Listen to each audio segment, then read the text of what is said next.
teu nome, ministrando ao nosso coração, em nome de Jesus. Amém. Agora sim, eu quero pedir para você que ainda não se inscreveu, para ir lá no meu canal José Luiz Camargo, se inscreve lá, clique no sininho, dê o seu like, compartilhe o vídeo de lá, porque quando há essa movimentação, o YouTube entende que o que temos produzido é interessante, vai sugerir esses vídeos para outras pessoas que não estão aqui conosco. Então eu quero pedir a você que ainda não fez isso para que você faça, tá bom? Você é muito bem-vindo lá no meu canal José Luiz Camargo.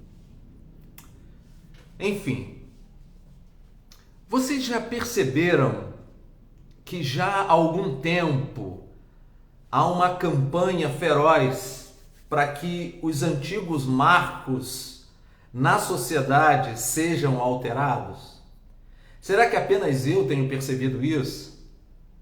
Será que você tem conseguido enxergar que no mundo pós-moderno o politicamente correto toma ares de que é isso que deve ser praticado? Será que você tem enxergado que há uma força hercúlea, vamos dizer assim, uma grande força para que o errado se torne certo? E para que o certo seja visto como errado, para que o abominável se torne comum e normal? Será que você tem enxergado isso? Ou apenas eu tenho visto desta forma? Isaías, no capítulo 5, no versículo 20, nos diz o seguinte: ai dos que usam o mal como sinônimo de bem e chamam o bem de mal, que fazem das trevas luz e da luz trevas, do amargo doce e do doce fel. Isso é muito sério, porque me parece que Isaías está falando para a sociedade dos nossos dias.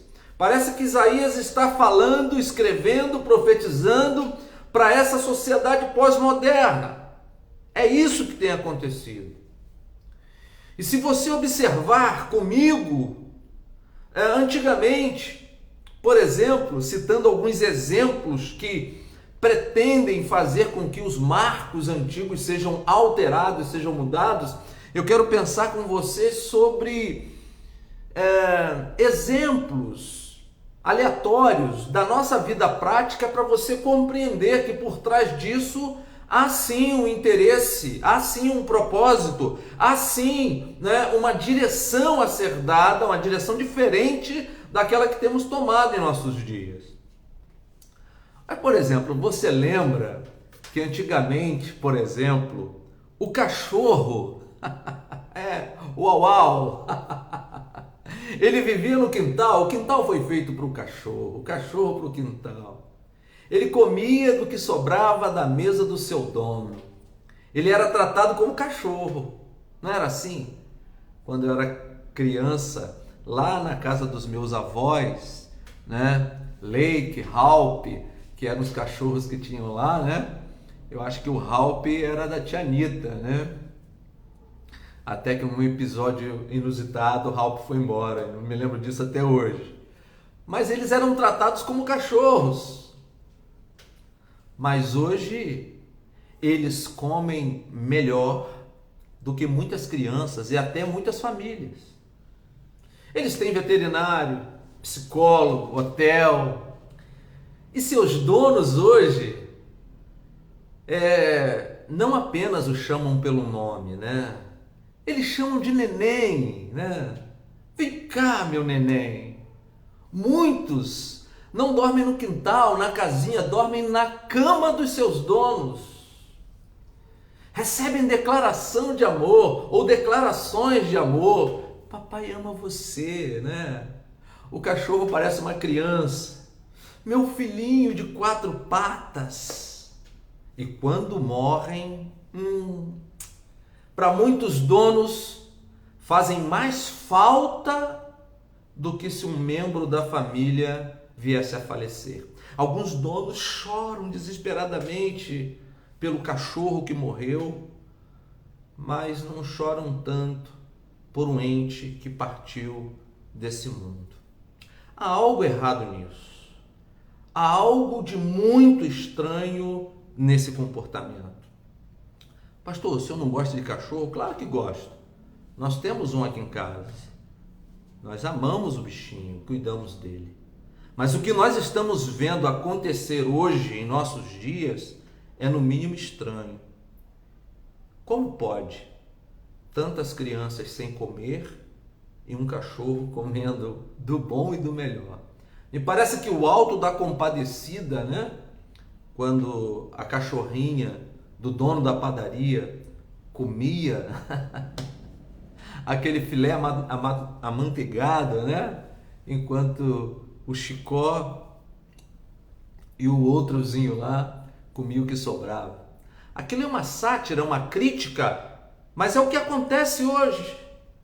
Então eu vejo que há alguma coisa estranha, alguma coisa errada nesse comportamento.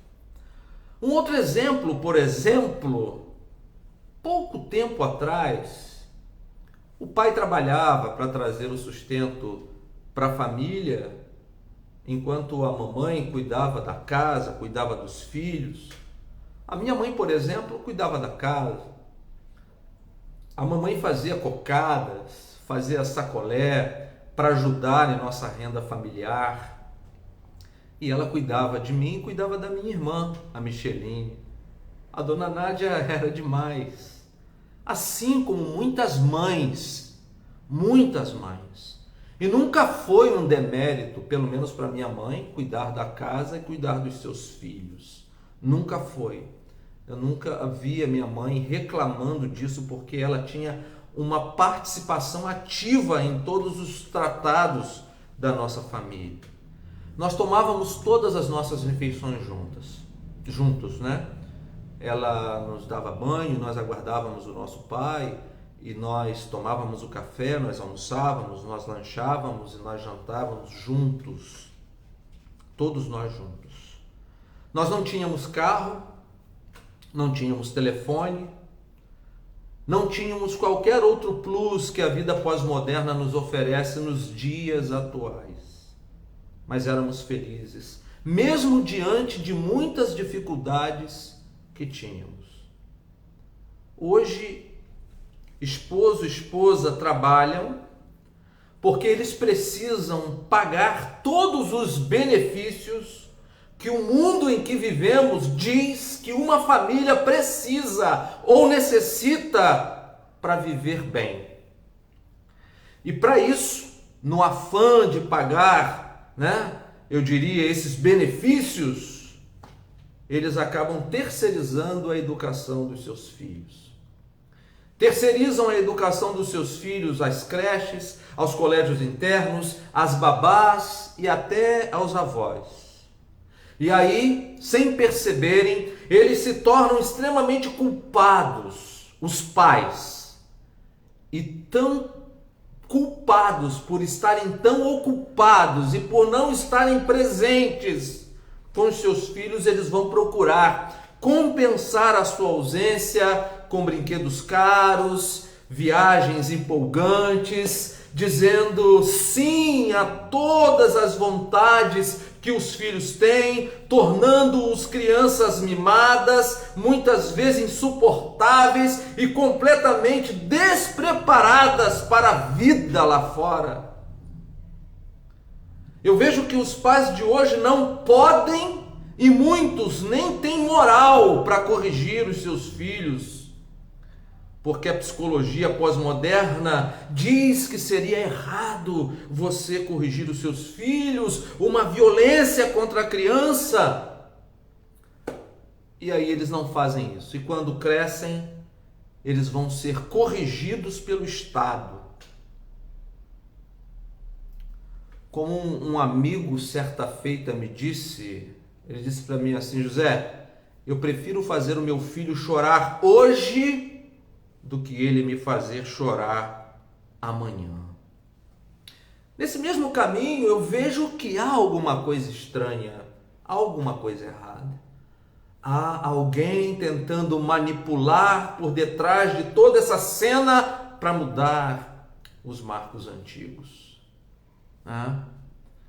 Se seguirmos essa linha de pensamento, nós vamos encontrar casais cujo acerto é a mulher sair para o trabalho e o homem ficar em casa cuidando da casa e cuidando das crianças. O senhor tem alguma coisa contra isso? Exceto pelo fato que há uma inversão de papéis? Não. Mas isso é lindo na concepção pós-moderna e muitos estão se enveredando por esse caminho sem terem a noção do prejuízo psicológico, emocional e não percebem que estão sinalizando aos seus filhos que é assim que as coisas são. É assim que as coisas são. Mais sério ainda é o que vemos acontecer hoje, né? Em que a mulher quer ser homem, o homem quer ser mulher, alguns querem ser os dois, já outros não querem ser nem homem nem mulher, pois não se identificam nem com um e nem com o outro, são os chamados de não binário. E ainda há muitos que se reconhecem como animais. Como animais. Um dia desses eu li uma reportagem que uma dominatrix, né? Ela foi fotografada levando um homem na coleira para fazer compras no mercado nos Estados Unidos. Nos Estados Unidos. Enfim, são tendências de um mundo pós-moderno que quer impor o seu modus vivendi à sociedade que a cada dia se vê refém das leis que são aprovadas e mais. Essas tendências parecem querer peitar a forma que a sociedade viveu, dizendo que esse é o real modo de se viver e de ser. Então eles querem remover os antigos marcos e colocar outros em seus lugares. Meus amados irmãos, quando eu era criança, por exemplo, as pessoas que possuíam telefone eram pessoas que eram ricas. E eram ricas e tinham muitos compromissos. Por isso elas precisavam de um aparelho daqueles. Mas hoje, em nossos dias, o que a gente vê? A gente vê os pais comprarem um mega smartphone e colocar nas mãos do filhinho que tem 4 anos para ele fazer TikTok. Ou então para fazer os videozinhos para colocar em seu canal no YouTube. Crianças de 2 anos já ligam e usam o celular dos pais. Um dia desses eu vi um vídeo, eu acho que você também deve ter visto, porque ele viralizou na internet. Uma criança de mais ou menos 5 ou 7 anos, ele fez uma compra num jogo, né, no celular. O cartão de crédito da mãe dele estava logado lá nessa conta do jogo. E esse vídeo, né, que era o menino Kelvin, né, comoveu meio mundo. Alguns, coitadinho, que lindinho, que maravilha. Quase R$300. Um menino de 5 anos, com um celular na mão, comprou uns diamantes. Comprou uns diamantes, que é do jogo, né? Eu não tenho muita experiência nessa seara, mas ela fazia parte do... Não são diamantes reais, é aquilo que eles compram. E os jogos hoje fazem isso, diamante, ouro, não sei o que, para você passar, tem que comprar. E ele, clicando lá, comprou parece que R$217 desses diamantes. E aí, esse vídeo viralizou, todo mundo com peninha do Kelvin. Se você vê o vídeo, você vê a psicologia do garoto, 5 anos. Mamãe. Que lindo, Kelvin. Pergunta que eu faço é: em que mundo nós estamos? O que é isso? Porque nós estamos presenciando filhos mandando nos pais, batendo em seus pais, faltando com respeito com os mais velhos, Crianças hiperestimuladas, ansiosas, com dificuldades para dormir, dificuldade com a atenção na escola, com síndrome do pensamento acelerado. E muitos pais, em conversa com outros pais, mencionam com certo orgulho que elas já sabem mexer no celular e no computador melhor que eles. Suas crianças ou suas, eu diria, traquinagens não são mais punidas, mas são afagadas pelos seus pais. Quando a criança faz aquela pirraça, né? Oh, meu Deus, está com soninho, dizem alguns, né? Diante daquele escândalo. Outros ainda negociam com os nenéns, né? Quer o telefone da mamãe para você brincar? Quer? Prefere a chave do carro do papai? Toma aqui para você, faz o que você quiser. Ou você prefere o rosto da mamãe e o rosto do papai para você chutar, para você cuspir, para você fazer o que você quiser, para você ficar quietinho, para você ficar calminho? O que você quer, filhinho? Aí vem Salomão e diz isso aqui: não remova os marcos antigos que os seus pais colocaram. Provérbios 22, 28. Por que você acha que esse texto está aqui? Porque para mim ele é um aviso tão ou mais importante que cuidado, ponte quebrada, não passe, mas os homens querem pagar para ver. Moody esclarece que o egípcio diz: não retire os marcos das fronteiras da terra cultivável, nem ultrapasses as fronteiras da viúva, porque remoção dos marcos implica em falsificação de levantamento topográfico e roubo de terras. Era isso que dizia, ou que diz em Deuteronômio 19, 14 e 27, 17. A gente sabe que esse texto não está trazendo um ensinamento para que você não venha venerar os costumes históricos. O texto tem a ver com o direito da propriedade. O versículo 28, por exemplo, que lemos, traz-nos à memória o que aconteceu lá em Josué, capítulo 13, versículo 21. A terra foi dividida e os limites de cada tribo foram traçados. E Moisés já havia advertido o povo quanto a esta questão, ao dizer ao povo que quando eles chegassem a Canaã, não deveriam de modo algum enganar seus vizinhos, mudando os limites estabelecidos com a finalidade de terem mais terras do que eles. Por que isso? Por que ele trouxe essa orientação? Porque a propriedade privada, irmãos, era marcada por colunas ou então por um monte de pedras, um monturo de pedras, e pretendia-se então que fosse mantida para sempre dentro de uma família. É o que a gente lê em Levítico capítulo 25, 23 a 28, Números 36, 7, primeiro livro dos Reis 21, 3.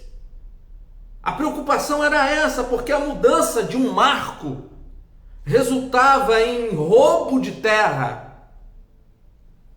E sabe quem é que se levanta para defender a todos os oprimidos? Segundo Deuteronômio capítulo 10 e o próprio livro de Provérbios 22, do 22 e 23, é o próprio Deus. É Deus quem se levanta. É Ele quem se ergue para defender aquele que está sendo oprimido. E o que vemos hoje em relação às pessoas e aos seus hábitos é que podemos aplicar o texto sobre aqueles que pertencem ao Senhor.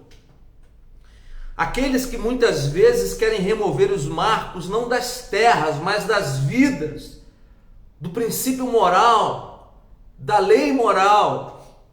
Aqueles que querem violar isso, estes vão se ver com o próprio Senhor que se levanta para defender os oprimidos.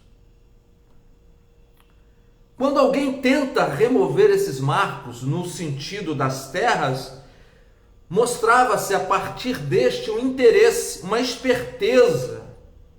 Ele queria se dar bem. Foi isso que Moisés orientou o povo: olha, ao entrar na terra, não remova os marcos, para que vocês não queiram ter mais terras que os outros, ou seja, sejam honestos, tenham princípios, não sejam espertos.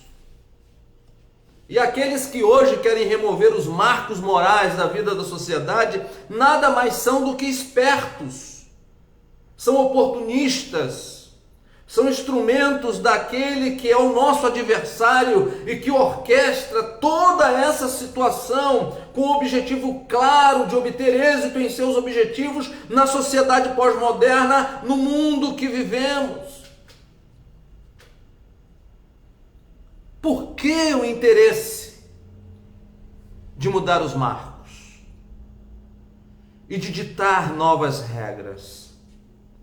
Alguém está muito interessado em se dar bem, obtendo mais terra, ou seja, mais dos nossos filhos, mais da sociedade, mais das famílias. E eu volto a mencionar, para concluir a minha palavra, o que Isaías disse: ai dos que usam o mal como sinônimo de bem e chamam o bem de mal, que fazem das trevas luz e da luz trevas, do amargo doce e do doce fel. Amados, que possamos abrir os nossos olhos, que possamos enxergar esse mundo e essa sociedade que aí está sob as lentes da palavra de Deus. Não é diante daquilo que eu acho ou penso, que eu acho bonitinho, mas é o que a Bíblia me diz, que é a verdade absoluta e imutável para todos aqueles que conhecem o Senhor. É preciso estarmos atentos, é preciso conhecermos as Escrituras, é preciso estarmos em oração, buscando a face do nosso Deus, porque a situação atual do mundo irá piorar ainda mais. E o que temos a dizer nessa noite não é outra coisa: mantenha-se firme no Senhor e não permita que ninguém remova os marcos da tua família. Que Deus te abençoe em nome de Jesus. Eu peço para você ir lá, se inscrever no meu canal, clica no sininho, dê o seu like, compartilhe o vídeo, porque eu tenho certeza absoluta que esses conteúdos chegarão a outras pessoas. José Luiz Camargo, que Deus abençoe a tua vida em nome de Jesus. Nós vamos orar. Pai,